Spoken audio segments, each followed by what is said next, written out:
ನಿಮ್ಮ ಮೌಲ್ಯವನ್ನು ಹೆಚ್ಚಿಸಲು 11 ಸಲಹೆಗಳು. ನಿಮ್ಮ ಎಮೋಷನ್ಸ್ ಮೇಲೆ ಕಂಟ್ರೋಲ್ ಇಟ್ಕೊಳ್ಳಿ ಮತ್ತು ಪದೇ ಪದೇ ಎಮೋಷನಲ್ ಆಗುವುದನ್ನು, ಪದೇ ಪದೇ ಪ್ರತಿ ಮಾತಿಗೂ ನಗುವುದನ್ನು ನಿಲ್ಲಿಸಿ. ಯಾವಾಗಲೂ ಬ್ಯುಸಿ ಇರಲು ಪ್ರಯತ್ನಿಸಿ. ಜನರು ಸಾಮಾನ್ಯವಾಗಿ ಫ್ರೀ ಇರುವ ಜನರನ್ನು ಅನುಪಯುಕ್ತ, ಯೂಸ್ಲೆಸ್ ಎಂದು ಪರಿಗಣಿಸುತ್ತಾರೆ. ಮಾತನಾಡುವಾಗ ಕಾನ್ಫಿಡೆಂಟ್ ಆಗಿ ಮಾತನಾಡಿ ಮತ್ತು ಜನರ ಕಣ್ಣಲ್ಲಿ ನೇರವಾಗಿ ನೋಡಿ ಮಾತನಾಡಿ.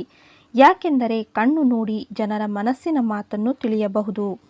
ಪ್ರತಿದಿನ ನೀವು ಇಷ್ಟಪಡುವ ಕೆಲಸವನ್ನೇ ಮಾಡಿ. ನೀವು ಮಾಡುವ ಕೆಲಸ ನಿಮ್ಮ ಅಂತರಂಗದ ಉತ್ಸಾಹಕ್ಕೆ ಮೆಚ್ಚುವಂತೆ ಇದ್ದರೆ ಸಾಕು ಮತ್ತು ಜನರು ಮಾಡದ ಒಳ್ಳೆಯ ಕೆಲಸವನ್ನೇ ಮಾಡಿ. ನಿಮಗೆ ಏನಾದರೂ ಅರ್ಥವಾಗದಿದ್ದರೆ ಯಾವುದೇ ಸಂಕೋಚ ಪಡದೆ ಮತ್ತೊಮ್ಮೆ ಕೇಳುವುದರಲ್ಲಿ ತಪ್ಪೇನೂ ಇಲ್ಲ. ಯಾಕೆಂದರೆ ಯಾವುದಾದರೂ ಬಗ್ಗೆ ಅರ್ಧ ಜ್ಞಾನ, ಹಾಫ್ ನಾಲೆಜ್ ಇರುವುದರಿಂದ ತೊಂದರೆಯಾಗುತ್ತದೆ. ನೀವು ಯಾವುದಾದರೂ ಕೆಲಸ ಮಾಡುವ ನಿರ್ಧಾರ ಮಾಡಿದರೆ ಅದನ್ನು ಪೂರ್ಣಗೊಳಿಸಲು ಪ್ರಯತ್ನಿಸಿ. ಅರ್ಧಕ್ಕೆ ಮಾಡಿ ಹಿಂಜರಿಯಬೇಡಿ. ಸುಲಭವಾಗಿ ಬರುವುದನ್ನು ಯಾರೂ ಕೂಡ ಪ್ರಶಂಸಿಸುವುದಿಲ್ಲ.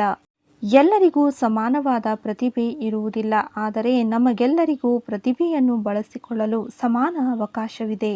ಜನರು ನಿಮ್ಮನ್ನು ಯಾವಾಗಲೂ ಗಮನಿಸಬೇಕೆಂದರೆ ನಿಮ್ಮ ಮುಖದಲ್ಲಿ ಯಾವಾಗಲೂ ನಗು ಇರಲಿ. ನಗು ಮುಖವನ್ನು ಇಟ್ಟುಕೊಳ್ಳಿ. ಅದು ನಿಮ್ಮ ಪರ್ಸನಾಲಿಟಿ ಹೊಳೆಯುವಂತೆ ಮಾಡುತ್ತದೆ. ನಿಮ್ಮ ಧ್ವನಿಯಲ್ಲಿ ಸ್ವಲ್ಪ ಮಾಧುರ್ಯತೆಯನ್ನು ತಂದುಕೊಳ್ಳಿ ಮತ್ತು ಅನಾವಶ್ಯಕವಾಗಿ ಮಾತನಾಡುವುದನ್ನು ನಿಲ್ಲಿಸಿ. ನಿಮಗೆ ಅಗತ್ಯವಿದ್ದಷ್ಟು ಮಾತನಾಡಿ. ಇದರಿಂದ ಜನರು ನಿಮ್ಮನ್ನು ಹೆಚ್ಚು ಗಮನಿಸುತ್ತಾರೆ.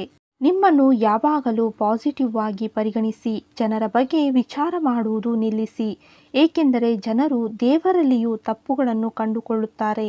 ಅನುಪಯುಕ್ತ ಜನರೊಂದಿಗೆ ನಿಮ್ಮ ಅಮೂಲ್ಯವಾದ ಸಮಯವನ್ನು ವ್ಯರ್ಥ ಮಾಡುವುದನ್ನು ಆದಷ್ಟು ನಿಲ್ಲಿಸಿ ಮತ್ತು ನಿಮಗೆ ಸಮಯ ನೀಡುವವರಿಗೆ ಮಾತ್ರ ಸಮಯವನ್ನು ನೀಡಿ.